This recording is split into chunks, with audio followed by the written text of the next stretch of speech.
the 9 million Scoville unit hot sauce that you decided to eat fucking 2 giant portions of was hot? I've seen people eat like shit like 1 million Scovilles, and they eat like a tiny amount. And I've seen 1 million? Oh my god, I didn't even think it would get that high. What the fuck? like get violently ill from like eating like an amount that you put on a toothpick. The amount this guy put on is literally just like he has no fucking clue what he's doing. Oh my god. I actually feel like I'm like, I just had some hot sauce right now, and I actually feel like I'm about to sweat just thinking about this. Okay, we'll talk to you in a little bit. I'll talk to you in a little bit. It goes up to 16 million, which is pure capsaicin crystals. Capsaicin. You never go full Scoville? Yeah, never go full Scoville. Oh my god, he's in it. Oh no. Yeah, one panic attack later. Oh no. You're gonna be fine, Jeffrey. You're gonna be fine. Yeah, that was almond milk. Dude, he had to fucking pump his fucking stomach, dude. Oh my god. Yeah, they had to pump his fucking stomach. I'm dying. Man, dude. Good for you, man. What's this shit? How to sear a steak, TJ? Cook your steak for about 10 to 15 seconds, okay? I always like to push. What you want to do is sear both sides of your steak for about 10 to 15 seconds, okay? I always like to push it right into the stone like this. Kind of let it sit there. I think you need a little bit longer to sear a steak than just 10 to 15 seconds, but that's just me. Hang out, we all know how to sear a This steak. is retarded. Alright, for demonstration purposes, I'm just going to show you real quick. What the fuck? Why is there a layer of that? What?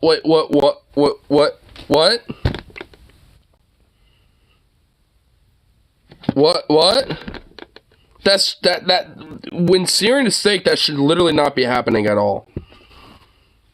What? You're having to use a knife to separate that steak from that stone. Look how much is sticking too? Dude, you didn't sear that. That's, oh my god. You didn't sear it because if you fucking sear it, it will release. Right. Yeah. The salt is supposed to prevent stick. It's supposed It's supposed to. Well, evidently it didn't.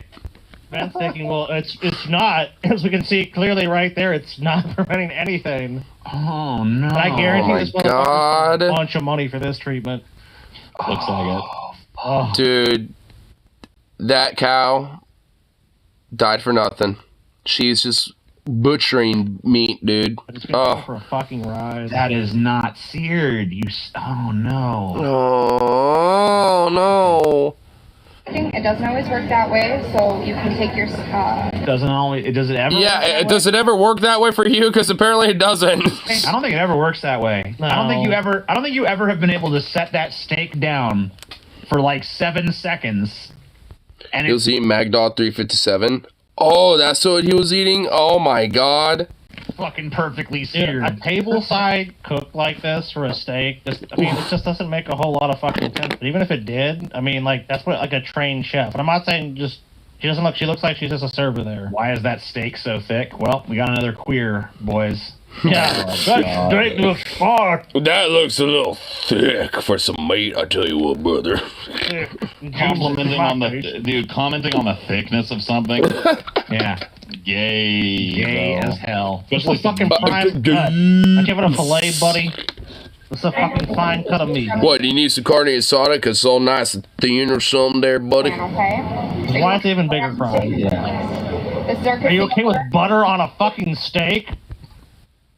Did she really say that? Hold on. What? Why it's even bigger fry? Are you okay with butter on your steak? Oh, what?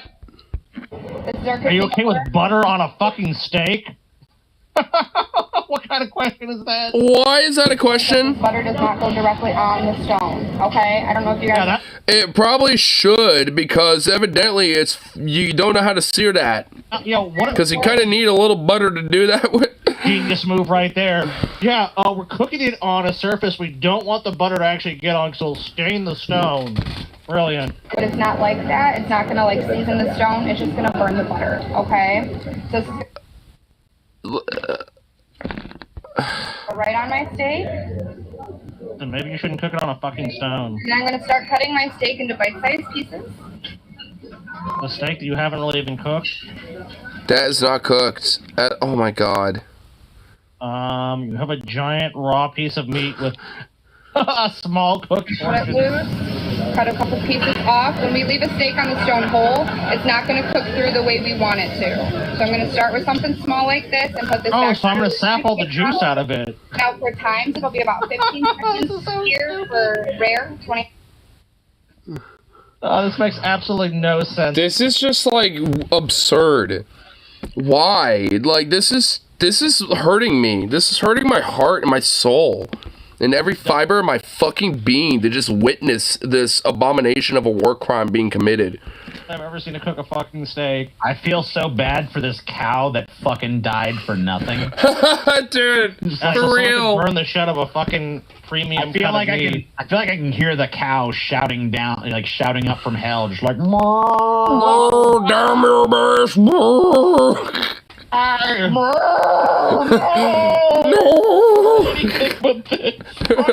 for nothing. 25 seconds for medium rare. Oh my god, dude, this is horrible. Steakhouse. I want them to cook the fucking steak, and I want them to bring me the steak nice and hot and juicy how I've ordered it, and that's how I want to eat the steak. I don't want to do the stone shit.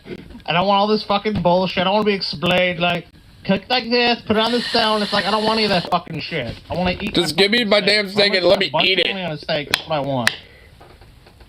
25 for medium rare, 35 for medium, 45 for mid-well, and a full minute for well done. Okay? Well done. You should might as well just fucking blow your brains a little out. bit. Fucking well done steak. Dude, this is garbo. Oh my This god. tableside shit, I've had it a few times at restaurants, and it's almost always cringe. It kind of is, honestly. There's only been a few times where I'm like, oh, alright, this is kind of cool, where they kind of give you, like, this nice fancy hot stone for a steak or something like that, and you're like, oh, make sure you don't touch it, but, you know, we'll have a plate, like, you know, right next to it, so you can just put all of it on there, or you can just kind of let the stone cool down and eat it from there or whatever. I mean, but honestly, yeah, it low-key be kind of cringe. It's just, like, I mean, if you want to have, like, fancy, like, dishware, sure, go for it, but, like, I mean, don't do this extra weird, like, bullshit. I mean, just give me the fucking food, let me eat it. Alright, I'll admit, I don't know what's going on here, but that burger looked kind of good. That's looking kind of good. I kind of want to eat that. That's looking pretty good. I think it's like you're trying to be like a hibachi or something. Don't do that. Yeah, go to a hibachi if you want shit cooked in front of you. If you're a hibachi chef, go ahead and do that, but no one else. I really want to go to a hibachi restaurant, honestly, because, dude, I have some mad respect for those type of chefs, dude. I'm not cooking Mad shit respect. with a hibachi chef. I'm putting my plate there and it's like, put the shit on there. Well, I know, but I'm saying like that's the only time I even like remotely want to see shit cooked tableside. Yeah. Yep. I can't think of another instance where I really want to come to my table and or maybe like a sushi bar, because I know at, like, you know, sushi restaurants are like kind of like those like semi like kind of fast casual sushi places and stuff, like, you know, they'll have like that kind of like, you know, conveyor belt, but also like, you know, around, you know, behind that they'll have like the kind of the kitchen where you can kind of see people, you know, prepping and making the food and shit like that. I mean, you know, you'll get that type of stuff too, and I love that shit, you know, because then, you know, once they're done, they just kind of reach over and it's like, here you go. Because all the tables are right next to the conveyor belt or, you know, that kitchen, basically. So it's pretty cool, because sometimes they'll have, like, fresh harvest fish. They can kind of see them prep and, you know, fillet and all that shit. It's actually kind of cool. So, I mean, I like that stuff. That's pretty cool. But, I mean, when they, like, the waiter has to show up or the waitress shows up and has, like, this weird presentation, it's like, look, I understand that you have to do it for your job, but it's like, oh, my God. Just, like, can you skip all those things? And, you know, because I feel like you're gonna do, like, that weird shit, like, poorly sear a fucking steak on a stone. I don't even know. I don't even know what the fuck was going on with that. That was just sad. I like to cook. That was just a crime against humanity. So I'll do that shit. Like that. So that's like the only other fucking place. But like a lot of people don't even like that, which I understand. But that's you cooking. Right. That's not someone coming to your table and cooking it for you. Well, I think they were instructing him how to cook it, is what I'm saying. Oh. So like he was actually supposed, or she was supposed to fucking cook the meat. That's why they were telling him times. Gotcha. What is this? What the fuck? No! What are you doing? Why are they pouring flames all over this burger? No, it was already good as it was. Don't do this. How in the fuck am I supposed to eat that? Why did you... Hold on, so you have a perfectly good fucking burger here. Yeah, the burger looks perfectly presentable. Perfectly good, delicious. I would eat the fuck out of it. Fucking pus, but there's a perfectly good burger. I think that's just melted cheese. Right there. I guess that's cheese. And then blanc. I mean, yeah, let's just dump a bunch of fucking flaming shit on it, I guess. Just douse it in some kind of fucking liquid. So it's like a sauce, I'm guessing. I mean... What? How am I supposed to eat it now? I know! Dude, what the fuck, bro? That's not... Dude. Man. What the hell? Am I supposed to fucking knife and fork that, or am I supposed to get my hands all fucking covered with No, this yeah, shit? that's gotta eat with a knife and fork, which if you don't want to do with a burger, then Yeah, if I'm eating a burger, I want to put my hands on that delicious, amazing buns. Those buns that cannot lie. You know, it's like... so fat I can't deny. It's like they're, you know, it's like, I mean, goddamn. And you ruined it by just like putting whatever the hell that was on it. Like, come on. I don't want that. Why did you ruin the burger? The fuck is your problem? Because there's gotta be some pretentious crap, dude. Some of these motherfuckers are getting too cutesy with this shit.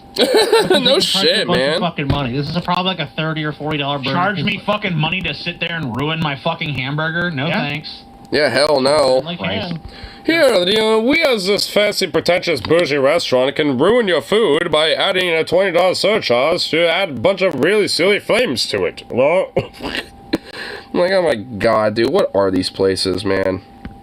You sucker. Oof. Garbage. Boo. Well, and also it's social media views. You put this shit out there and it's like, wow, we went to this place, this really unique way they make hamburgers. Like, really fucking stupid. Yeah, they ruin it. It's so cool. Anyway. This is a list. Wait, what was this one? 30. This is a list of 30 dishes that were so stupid and pretentious that they had to be shamed in this online group. that were so stupid and pretentious. What the fuck is it? Chicken and waffles pizza? Group or whatever. So right away at entry number 1, I gotta say, like, You know what? That looks kind of fire, bro. I'm not even gonna lie, that looks a little fire. I mean, like, I'm assuming you would have to at least, like, take the waffle syrup things and maybe, like, dump the waffle syrup drops in the pizza and stuff. Like, I don't know, dude. This looks a little fire. I would eat the fuck out of this. I don't know. Chicken and waffles pizza? Why the fuck not? Chicken and waffles was already an unlikely pair. Maybe pizza completes the fucking weird but good. Dude, the weird holy trinity. Dude, hell yeah, dude. Yeah, I mean, maybe if it was done in a way that made sense. This looks retarded, dude. This looks like... Yeah, I don't know. I mean, it looks okay. I mean, look, the only thing that's kind of throwing me off is the weird, like, you know, baby little shot cups of waffles. Like, they should have used, like, a maple syrup, like, sauce base or something. And then have, like, you know, like a waffle, like, crumble with the cheese and chicken, like, on top and stuff. Like, they could have, I mean, the execution, I feel like, is a little off. But, I don't know, I'd still eat the fuck out of that. Frankenstein. Waffle pie for the pizza, dude. You make the pizza dough out of waffle. Oh, my, yeah. Oh, my God, right there, dude. Oh, yeah.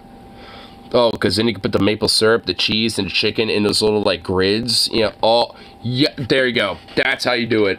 Fuck yeah. You make a gigantic, oversized pizza-style waffle with, like, a crust around it, and you add everything in the center of it, and it could, like, oh, yeah, that's how you do it, boy.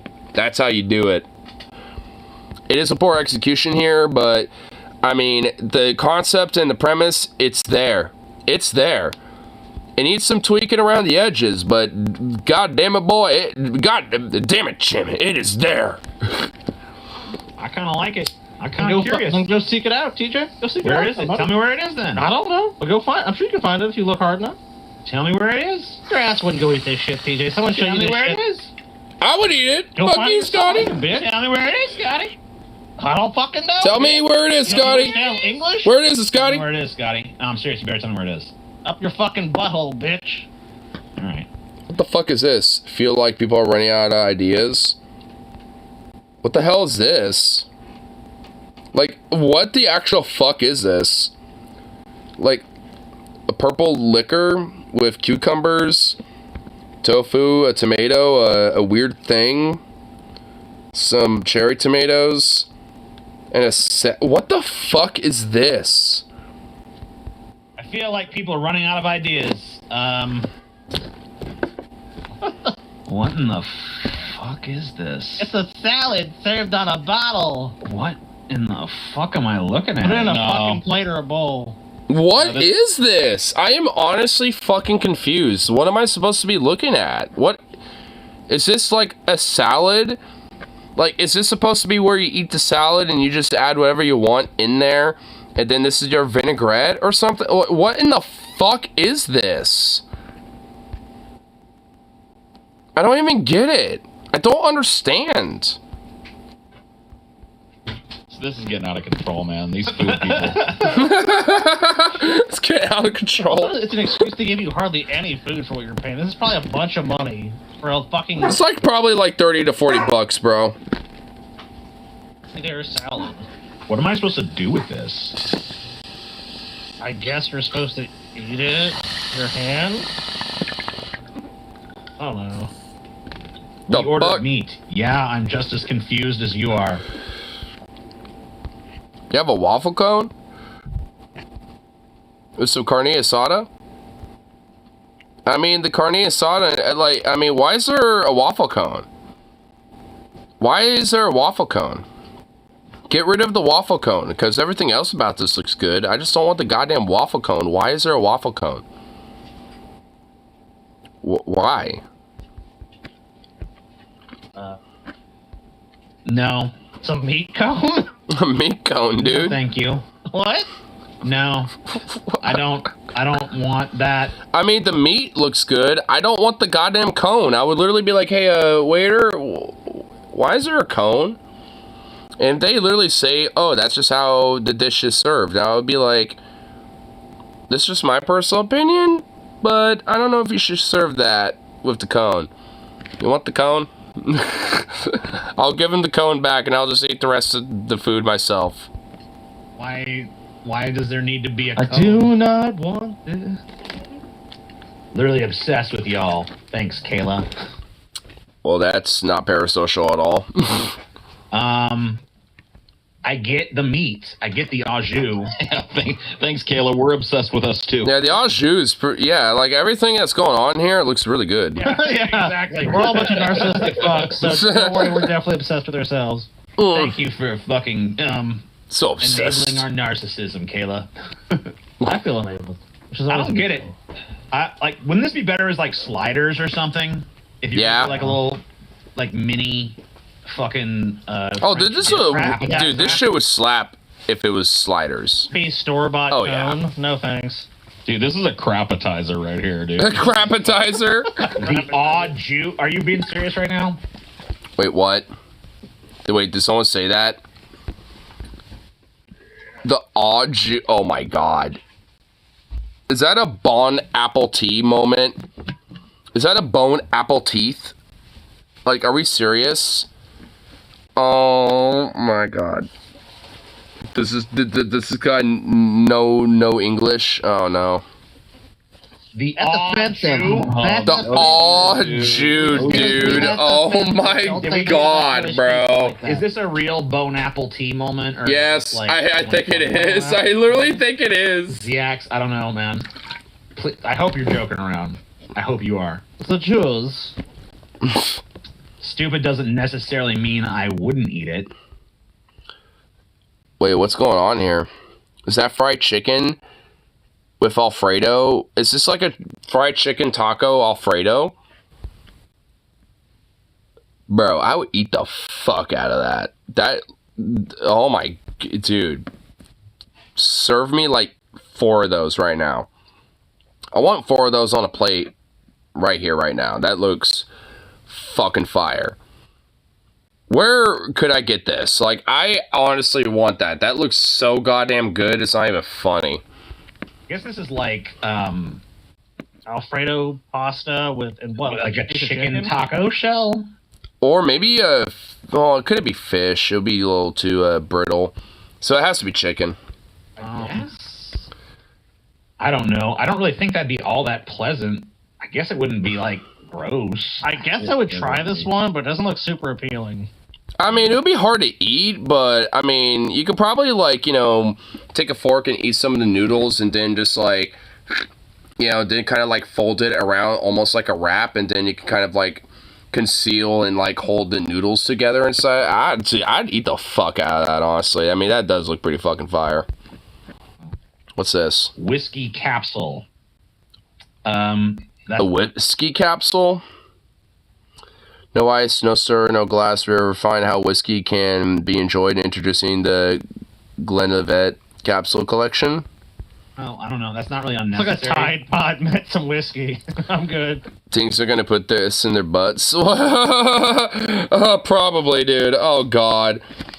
Oh my god, dude, people are gonna be boofing with this shit. They're gonna like stick these up their ass and have it absorbed there, and oh no. Oh my god, this is a bad idea. Why would they do this? Just do Jello shots or something, for fuck's sake. I don't know how to tell you this. Teens are going to put these in their butts. I think that's kind of like, that's probably what they were going for. Because people... You know what? That probably is the point. Doing that shit. People like soak tampons in liquor and then shove it up their ass to get drunk really quick. Really? I thought they would just like, you know, take a keg or like a little like hose and just like, you know, stick it up there and just like enema / boof it up their ass. Like, I mean, like, I thought that was how they did it. That sounds really stupid. Because it probably is. Yeah, it gets you drunk like a parent. Yeah. I guess because, there's like... glands and blood You absorb absorption it and stuff. faster through your asshole than you do by digesting it traditionally. So if you soak a tampon in like I don't know, like some kind of liquor and then shove it up your ass, you get drunk like instantly. Huh. Damn. So, you know, not advocating that or whatever. I think I'd rather just, like, drink it, you know, like any other normal goddamn human being. But that's true. Something you can do. I despise this trend. This is a trend? What? What is, like, what's happened? I mean, what's going on here? Is there something supposed to be bad? It's just a gigantic, huge platter of nachos. This looks good. It's just a gigantic fat platter of nachos. That's all it is. It's just a gigantic platter of nachos. Like, what, is this supposed to be a bad thing? What's wrong here? Like, what I guess because it takes up the entire fucking table. Dinner. They just like, you just dump a bunch of food on a table. Yeah. Well, it's not really just on a table. There's like aluminum foil everywhere. So I mean, it's not on a table directly. Okay. Are these nachos, I guess? Yeah, they're nachos. Looks like it. Okay. I mean, I guess they look all right, but... Yeah, I mean, nachos look good. I only understand the presentation. Yeah. What? Stupid hamburger surfing is supposed to be a sophisticated restaurant. What the fuck? Dude, this literally looks like frozen, like... shit that you would buy at the store, bro. What in the fuck is this? What? Is that like the weird like deconstructed gimmick? Oh, this is like a hamburger en voiture deconstructed. Yes. Is it this shit? Oh my god. Dude, why? Don't give me like a deconstructed dish. Just have it ready so I can just eat the damn thing. Oh my god. Why? Why? It's a piece of American cheese on like the saddest looking hamburger. That looks like it was bought from the Dollar Tree. Not even a Walmart. Dude, not even Walmart would pass this for quality standards, bro. Like, this looks like some Dollar General fucking beef, bro. Like, that looks like some questionable shit, man. That is not patty I've ever seen. That's pathetic. Shit. Pineapple and non-pineapple pizza eaters must put our differences aside to defeat this evil. Peas and mayonnaise on pizza? Yes, please. That actually made me gag. Oh my god, what the You know what? I agree. Pineapple and non-pineapple pizza eaters, we need to stand in solidarity.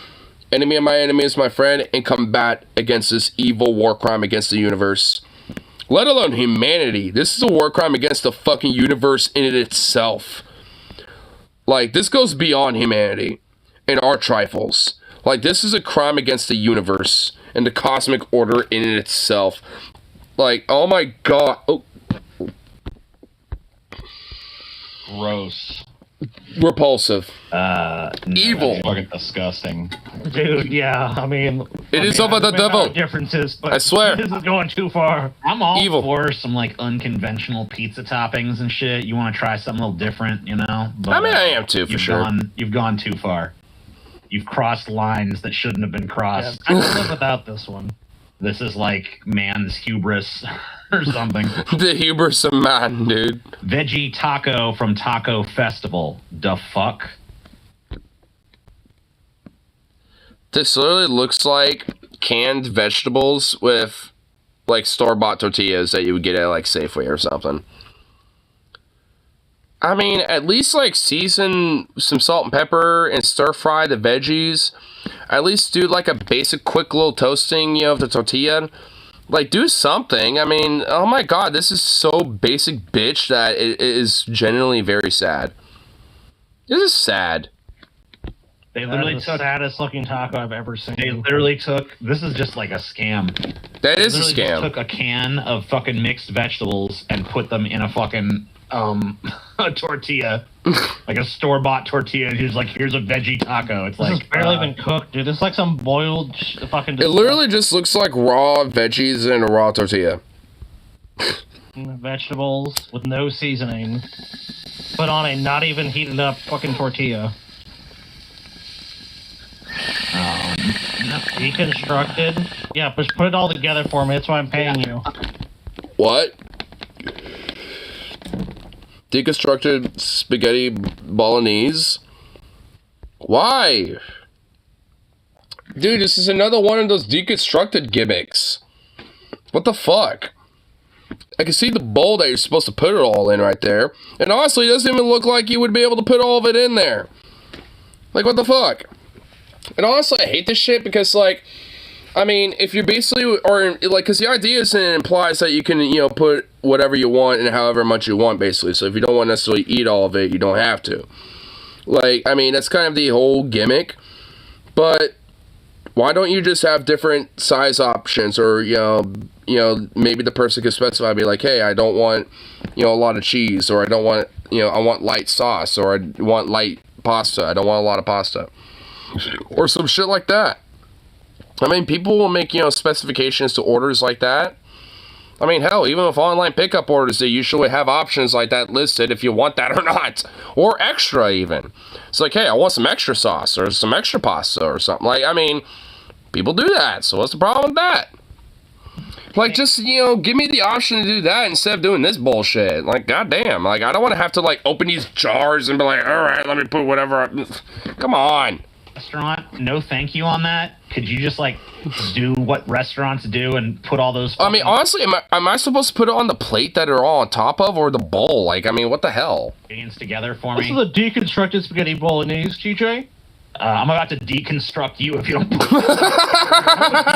the fucking building we're in. This is retarded. Just give me the fucking food. Deconstruct your fucking pretension, bro. I waited 1.5 hours at a pretentious ski lounge and paid $8 or 8 euros and 90 quid or whatever the fuck. I don't even know.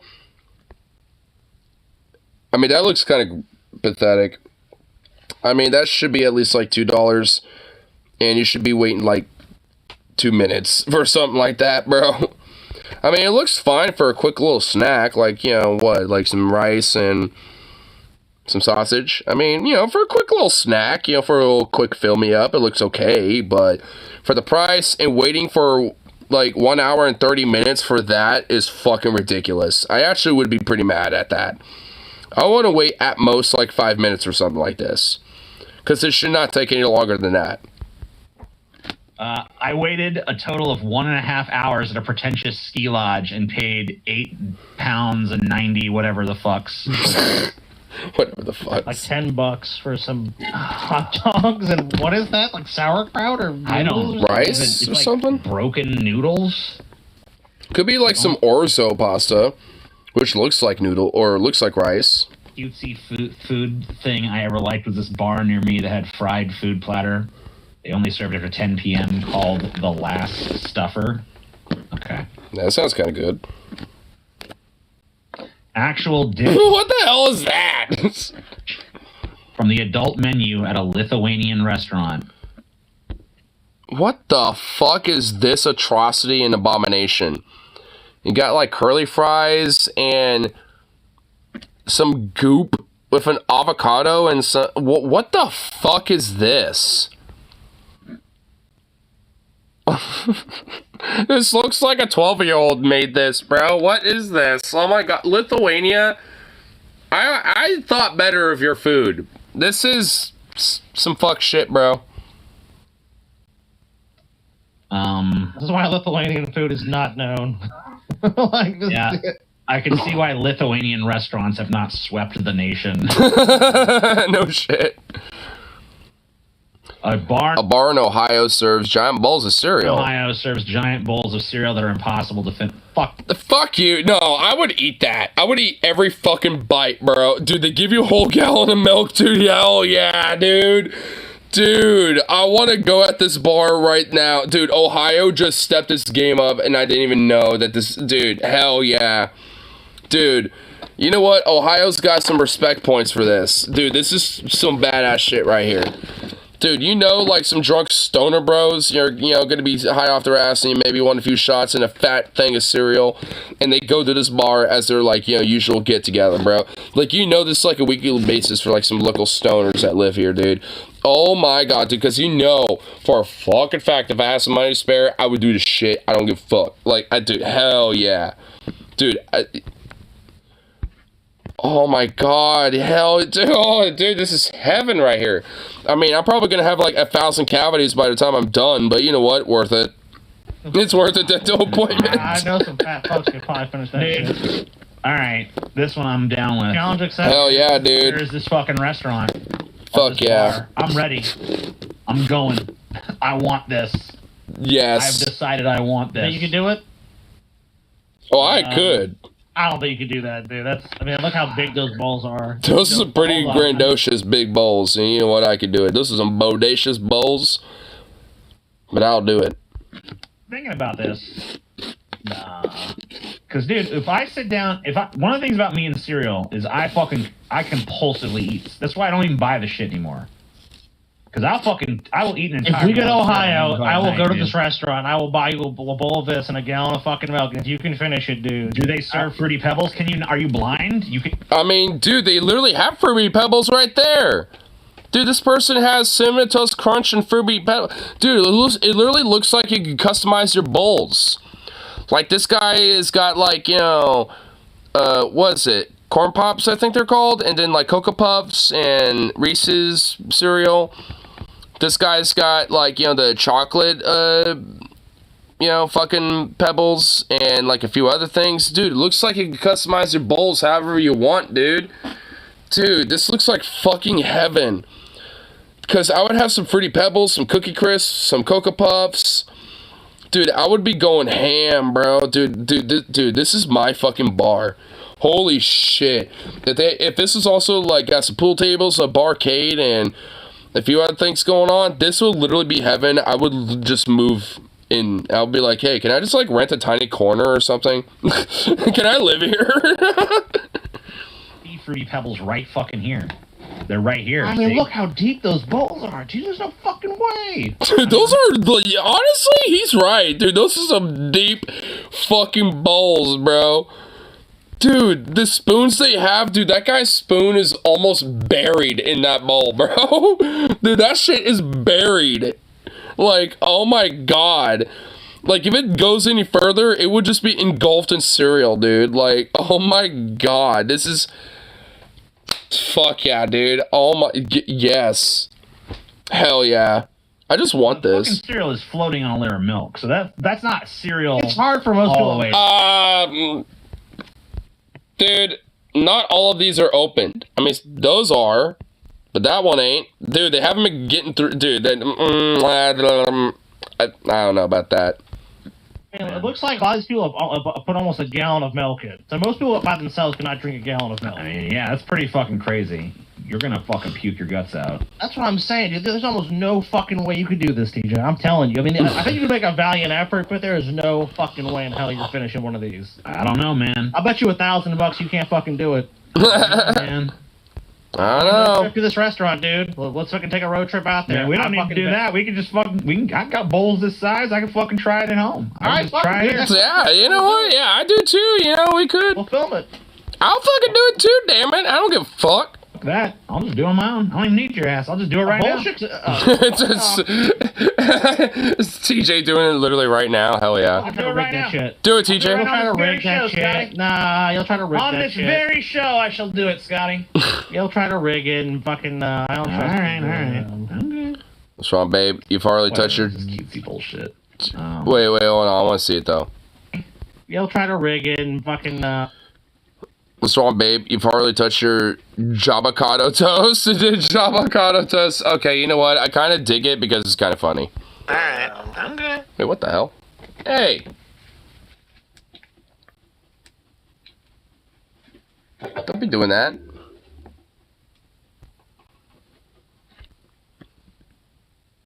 Oh, really? Oh. I think the batter down on you. Bish? Bish?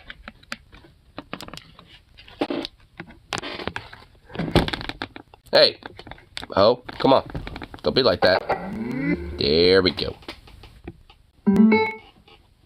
Yeah, I'm only here. It's that fucking pizza. Oh, is this sushi pizza? Had a Star War of Japan and Italy at the same time? Yeah, nah, fuck this. Like, I want to eat it. Like, this is not... I mean, sushi burrito I can get down with, but not this. This is just fucking absurd. This is, like, way too far. Fucking sushi pizza. Yeah, fuck that shit. Trying to combine two things that just don't fucking go together. Yep. Sushi burrito can be pretty good. Sushi pizza, meh. Yeah. Or Chinese last night went for new smoky sweet chicken fries.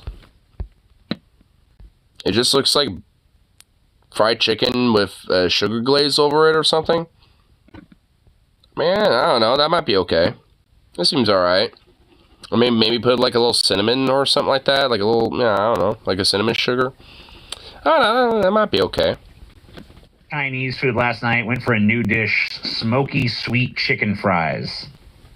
I don't know. It looks alright. So it's a bunch of fucking pale-ass pieces of lightly fried chicken chilling in a fucking bunch of sugar. I mean, look, they've had plenty of chicken dishes at like Chinese restaurants, like sweet and sour chicken.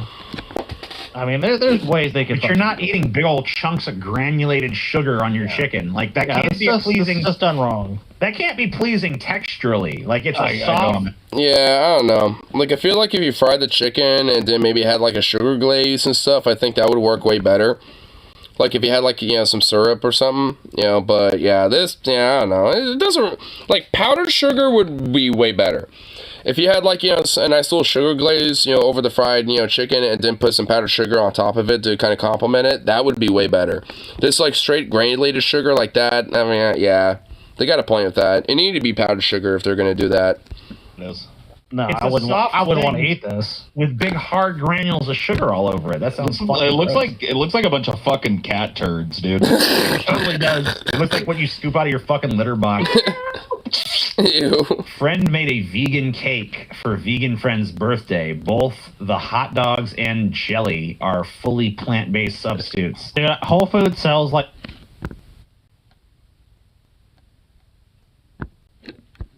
Ew.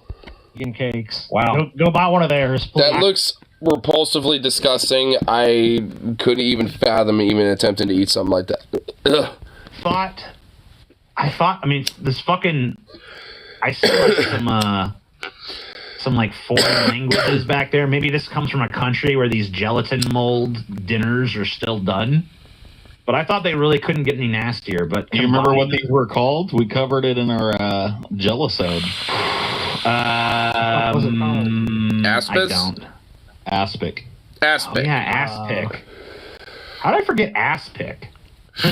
I knew ass was in it. Puns. Oh, GG, you went to Cincinnati not too long ago, didn't you? Oh. Oh, wait. Tucker White looked it up. The bar is called Saturday Morning Vibes Cereal Bar in good old Cincinnati. It's in Cincinnati? Fuck yeah. I actually have a legit reason to go to Cincinnati now. A pilgrimage. Fuck yes. If I'd have known it was there. Oh. Next time. Next time you go, dude, you gotta fucking hit that place up. The perfect steak.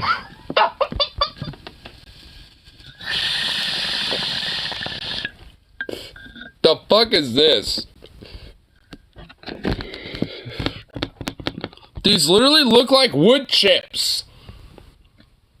Unironically, this shit looks like wood chips. Bruh. The fuck? Why? Oh my god. What the hell, bro? This shit looks like wood chips. Like, it looks drier than wood bark, dude. Oh my god. I mean, I hate... How much I want to bet Venom would eat the fuck out of this and say, this is the most amazing beef I've ever had. Sorry, Venom, but you know it's fucking true. It's one of my dad's lame jokes, but that looks like a mistake. Yeah, that is a mistake. Looks like the cheapest fucking steak you could ever imagine. It's over fucking cooked. There's no juice Even anywhere on that fucking plate. Dude, Disgusting shit. Even a no fucking... seasoning, no butter, no fucking myoglobin fucking dripping out of this shit. Sliced up to fucking hell. Tough fucking shit. Even fucking beef jerky is looking at that like kind of dry, man. No shit, dude. Oh. Yeah, your dog would be like, I'll chew on a Gerald would be rawhide, like, what the fuck are you trying to pull, bro? Yeah, they look like wood chips. They literally look like wood bark. No. What is this? Is it? It's mackerel pizza, dude. What? Mackerel pizza? Is this like some Russian, like... Oh, what the fuck? It's fit. Ew. Oh, I just saw that. Oh, I just noticed that. What the fuck? Oh my god. What the hell? Why? Oh my god. Oh, I just realized what the fuck that was. Ew, ew, ew, ew, ew. Look, I like fish and seafood, but that is just beyond the pale. Okay, you fucking Ruskies, what is going on with your food tastes? You guys got some shit y'all need to work out when it comes to what you like for food, because this is repulsive. I mean, I know, like, your grandma's babushka is getting tiring and you want to try to, like, you know, branch out, but oh my god, just do a goddamn Domino's or McDonald's for fuck's sake. I mean, be a regular human being. Like, oh my god. Fucking ugh. Keep it, man. I mean, I like some smoked mackerel, but mackerel pizza is no fucking way. A BLT my mother was served at a diner in Michigan.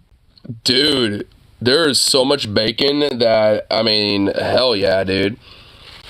I mean, dude, this is over the top in all the right ways. I mean, who would bitch about this? You get a fuckload of bacon. I mean, that's a good amount of bacon. Oh, yeah, it is. You want a big old plate of bacon? Yeah, then, I'm good with that. I mean, that's cool, but like, I don't know. Usually, when you order a BLT, you kind of want like a BLT, and not you just, want like, some not like a bacon? big fucking bacon ball. I mean, you know what? Where's the lettuce? It's like the lettuce literally buried.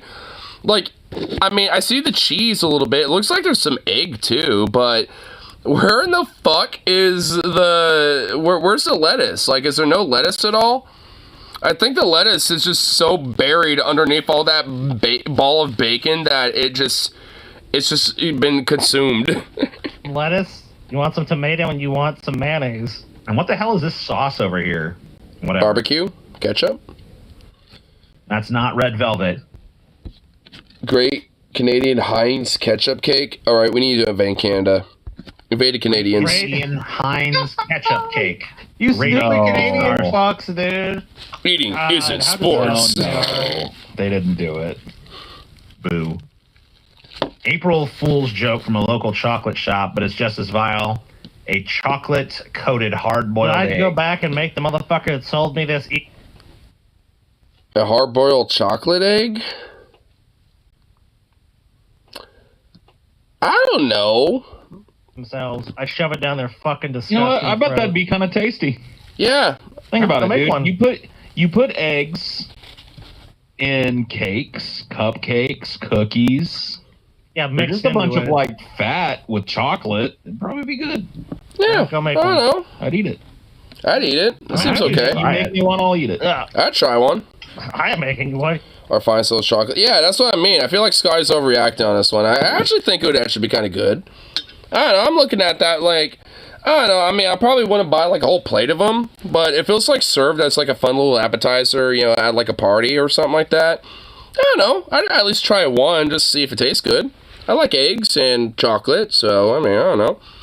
I mean, I think, you know, it probably wouldn't be the best thing in the world, but I think I'd probably at least fucks with it at least a little bit. This looks okay. Go for yourself. I'm a lazy fuck. You're not making no one nothing except me. Jaeger-sickles. Oh, dude, Jägermeister as popsicles? Oh, hell yeah. Now, this actually could work. I've definitely... Oh, yeah. Jägermeister doesn't taste good, but I've definitely had alcohol shit in, like... I don't know, Jägermeister's alright. I Flush like it. form and frozen form. I wasn't too... Haven't had it in a long fucking Jägermeister time. is dangerous to me. Yeah. Because I'm like one of the 10% of the population that actually thinks it tastes good. Then, oh, yeah, you'd eat these things up, dude. So this is a dangerous substance. I only drank this shit once, and I was like, I can't be doing this. So you actually genuinely like the taste of Jägermeister. It's probably the only straight up alcoholic beverage from a bottle that I actually enjoy the taste of. A lot of people describe it as cough syrup. Yeah, I don't know. Oh, dude, I think, you know, me and Teacher got the same palate on that one. Nasty, I don't know, man. See, I'm okay with it. Like, I guess I just got shitty tastes. Like a licoricey sort of flavor. I don't really hate it, but it's not one I've ever gone on my way to get. I just It's like easy. it. Like for me, it's easy drinking. Yeah. Like Yeah. it's not like I don't know. It's not like the most offensive. It's pretty sweet and sugary. So It is, yeah. So you can kind of get past a lot of that, I like, just know a shit ton of people that licoriciness. really hate the flavor, and I wish I was one. yeah. It's one of the divisive ones. Tequila's another really divisive alcohol where it's like some That people I love don't want to fuck tequila with. and plenty of people I'm not don't really ever good with drink that tequila. shit. Fireball's dangerous for me too. I'm not a fan of Fireball. Fireballs are okay. Fireball is dangerous for a different reason. I don't like sugary when it comes to booze. Yeah, I'm not like the, well, I mean, I kind of am, to be frank, but, like, I mean, it's not like the end-all be-all if it ain't, but, I mean, for a Jägermeister, I mean, you know, like, it certainly hits the market, at least when it comes to, like, you know, being sugary enough to where it's okay and not, like, too ridiculous, because I've had some pretty sugary booze where it's like, okay, this is just fucking, like, overpowering and ridiculous. Not even for the booze factor, but because of all the sugars that are in it. So, I've definitely, like, what was it, like the Mad Dog 2020 or whatever the fuck or some shit, like that shit's ridiculously sugary, like, like, I can't really fucks with that. I've had it before, you know, I've split that between me and my friends once, and, yeah, never again. It was just, wasn't great. Because, like, Fireball gives me heartburn. That's why I can't drink that shit. you ever had, like, a thing? I think Bill Hicks once described watching Cops as, like, Triple sec is pretty bad. I don't know if I've had triple sec myself. being unable to stop poking a fucking tooth. Like, ow! Yeah, at least I, you know, don't think I have, you know, from my memory, but I mean, there's probably, you know, a time where maybe, like, a friend offered it once, but, yeah, I'm pretty sure I haven't before. Ow. Ow. For me, that's kind of like how Fireball is. I drink it, I'm like, ugh. A little more. Ow. Ugh. A little more. So orange flavored liqueur. Oh yeah, isn't it like usually mixed in with other drinks? So yeah, I probably have had it, but just like mixed in as kind of like, you know, flavoring enhancer for like another drink. The only alcohol that's dangerous for me is Jack Daniels. Every other brand, I mean, I can pretty much say no to, but Jack Daniels, Yeah, you don't drink it straight. Yeah. for some reason, just gets me fucked up. This is Garfield style type sandwich. Lettuce, tomato, onion, provolone, pastrami, turkey, Swiss, ham, cheddar, roast beef, pepperoni, pickles. Oh. I mean, you can't even eat this like sandwich as a sandwich. Like you would have to have like a multiple buns. But oh my god, hell yeah! I toss that in a bowl and eat it as a salad. Yeah. You know, like toast up the buns a little bit and kind of use that as kind of like, you know, kind of a crunchy, you know, crouton almost. Or like breadcrumbs. Garfield style sandwich. I mean, whatever. This is just like novelty shit. This is. I mean, it's definitely some novelty shit for sure, but hey, I mean, it's a little appealing, but I guarantee you it's like well overpriced. But it's just dumb because there's not enough bread in that sandwich to really eat that. You can't really eat it as a sandwich. That's the problem. I've had sandwiches like that, and there's just ways you can do where it makes Glazed donut, grilled cheese hanging over tomato soup. Ew, what the fuck? sense, but that just doesn't make any fucking sense. Glazed donut, grilled cheese hanging over tomato soup. You somehow managed to take a bunch of good things and make them bad. Dude, like, what the fuck? That is atrocious. Like, glazed donuts, good. You know, some, you know, cheese over some tomato soup, good. This literally looks like some weird medieval, like, torture device that, like, is just being used to hang some food or something. Yeah, leave the glazed donut out of it. Like, what the fuck is... Oh my god, this is an abomination. Like, dude, like, you made so many things that are good into something horrible. And in a weird torture device of some sort, too, to boot. It's like, what the fuck is this? Oh my god. I feel really ashamed. You really should. Just put it together and just dip it in by itself. It's just not necessary. It's a gimmick that doesn't work. Woman eats pasta with gravy. Now people want her banned from Italy. They want her banned from Italy. Fair. Dude, yeah, fair enough. Woman eats pasta with gravy. Now people want her banned from Italy. Fair. Fair enough. Yeah, fuck that. That's gross. Easter lamb spick. I'm so sorry. All right, This looks like an abomination of, like, even hell itself. What fucking disturbed thing it will... Every show I mention Harlequin babies for some reason, but this fucking legitimate... It kind of does! Oh my god! Like, look at that! Look at it! Pretty fucking awful. Proof of man's hubris. Dude, I would fuck with that right there. Get some garlic powder, salt and pepper, maybe like a springe of seasoned salt, maybe like some diced up sausage or something in there. Dude, a mac and cheese. Oh, dude, it actually looks like it's a little seasoned too. Oh my god. Dude, I would eat the fuck out of that right there. Dude, some of these are actually kind of good. Like, there's a few of them, like, sprinkled in here that are actually kind of legit, kind of good. I mean, this is pretty ridiculously huge. I would not have this much of a mac and cheese for a slice, but, dude, this looks like you would have it for, like, a whole, like, you know, party or something, but if there's, like, an individual slice that I could, you know, smack on this bitch, dude, hell yeah. This is okay.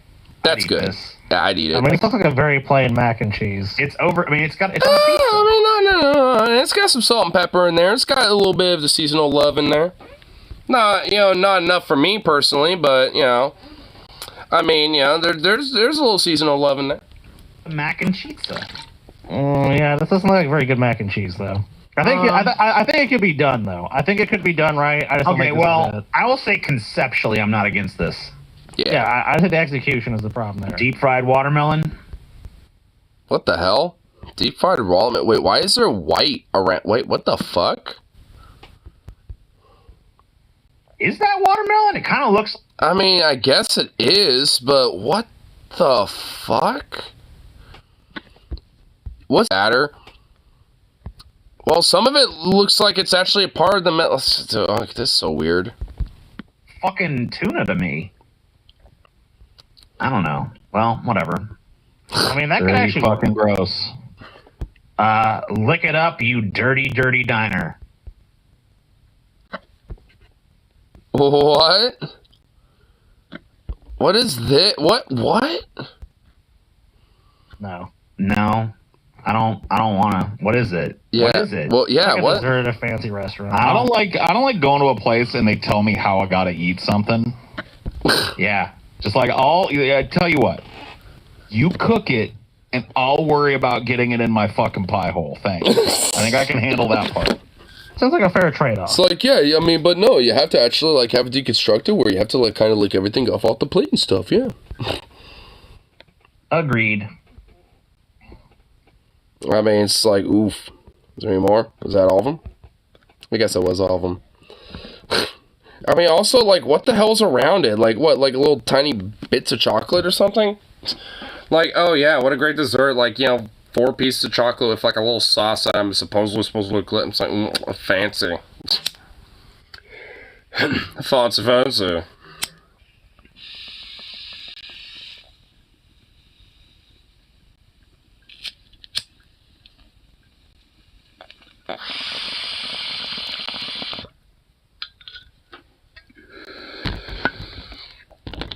But honestly, that made me really fucking hungry.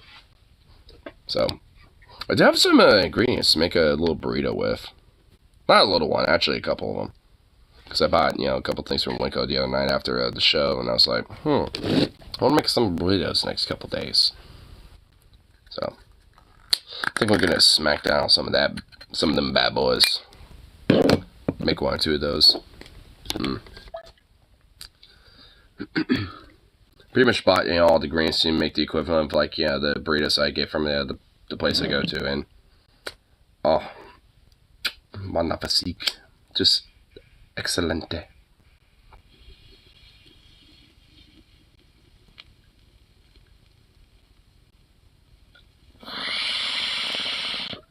It ain't no mac and cheese though, even though I want it to be.